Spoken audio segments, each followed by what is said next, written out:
Right now on Denver 7 News at 7 o'clock on Local 3, Colorado prepares to honor the 12 lives lost in the Aurora theater shooting.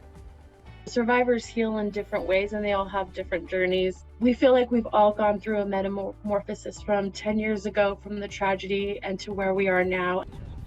Starting tonight, how the community is marking 10 years of healing since the tragedy. Questions remain this morning for Denver police officers who opened fire outside a Lodo bar, injuring 5 people. The answers victims will hopefully get tomorrow. Plus, with my hand, I plugged it for like as long as until the ambulance came. Heroic actions bystanders took to keep others alive. And the Mega Millions jackpot is at more than $500 million. So we are breaking down the numbers that hit most often to hopefully increase your odds of winning, because Colorado has not had a Mega Millions jackpot winner. And we feel like we're due. We are due. Thanks for joining us. I'm Brian Sanders. And I'm Jessica Crawford. Now it's time for a look at the forecast. And after a day like yesterday, people are just needing a little bit of a break from the heat, Lisa. At 5 degrees, is that much of a break? It's something. That's enough, yeah. It's something. Yeah, yesterday we hit a high of 100. Today we're going to be about 3 to 5 degrees cooler. You're going to find early this morning those 60s.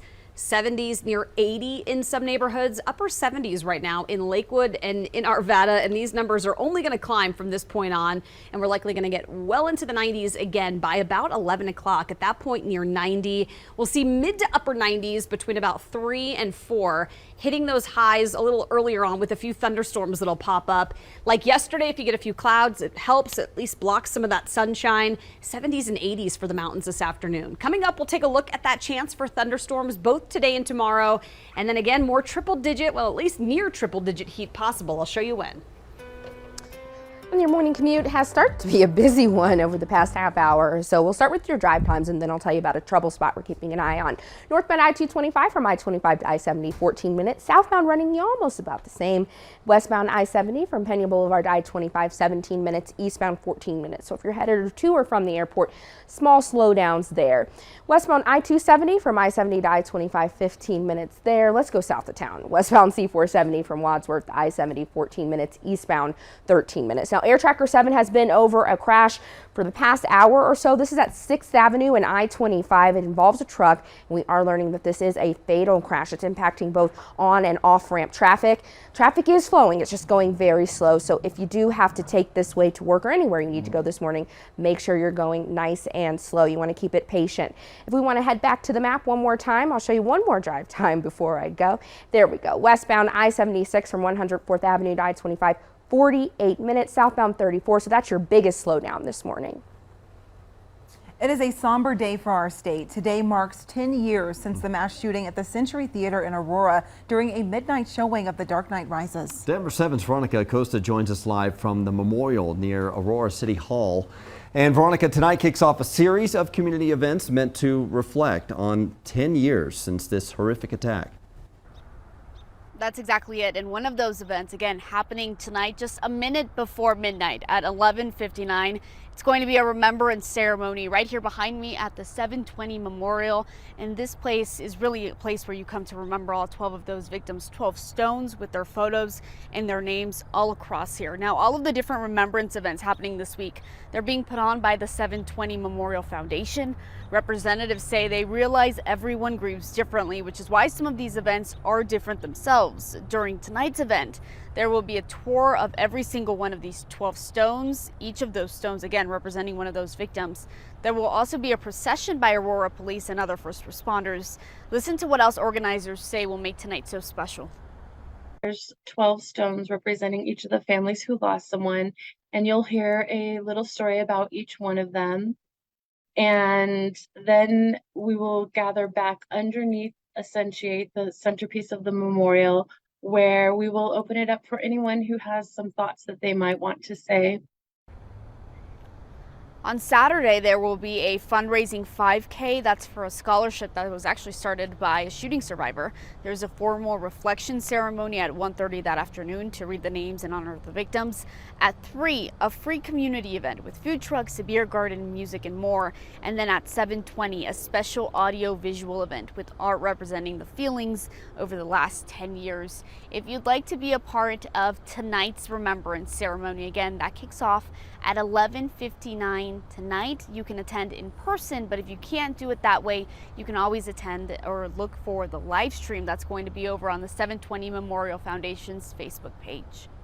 In Aurora, I'm Veronica Acosta, Denver 7. Veronica, thank you. State Representative Tom Sullivan lost his son in the Aurora theater shooting, and he visited the White House last week to celebrate newly passed gun reform. Sullivan was able to share photos of his son with the president, and he was joined by other Coloradans who also lost their children to gun violence. A bill creating an Amber Alert style system for active shooters is being considered in the Senate. It passed the House last week. The bill's sponsors say law enforcement should not have to resort to using Twitter and other social media to alert the public about a situation. Colorado Congressman Jason Crow tweeted his support for the bill, saying too many Coloradans live in fear following the Aurora theater and other mass shootings in our state. Denver police hope to release more information tomorrow about the violent exchange outside of a Lodo bar from over the weekend. Police were going after a suspect they say reached for a gun but shot 5 innocent people in the process. Chief Paul Pazin would not elaborate on whether the officers followed department policy correctly, but said it would be part of the investigation. Denver 7 CB Cotton spoke to a woman who helped another woman injured in the chaos. Aubriana Banks says it happened while she was running through a back alley off Larimer Street to get away. Well, I saw blood like all on the front of her arm. Like I didn't even realize she was shot until I removed my hand, and there was all her blood on my hand, and I saw like a bullet entry hole like on the back of her shoulder. Banks says she got help from a friend to calm the woman down and keep her conscious. But she isn't alone. Denver 7 received another video that appears to show others helping another injured bystander on the ground. Happening right now, Aurora police and members of a SWAT team are still at the scene of a standoff hours after it ended with a shooting around 3 o'clock this morning. This is from our live camera at the scene where you can see the house, or at least the neighborhood involved. We'll take you back to video from Air Tracker 7 from when police were first called to the scene. There you see the SWAT team truck still on the street as detectives are collecting evidence and interviewing neighbors. This is in the Highland Park area off North Oswego Street. They say they were trying to get a murder suspect to surrender. Police later tweeted that a man was taken to the hospital. Officers say they will release more information later today. Many Marshall Fire victims in Louisville want to rebuild, but attacks is leaving people frustrated and unsure of what to do next.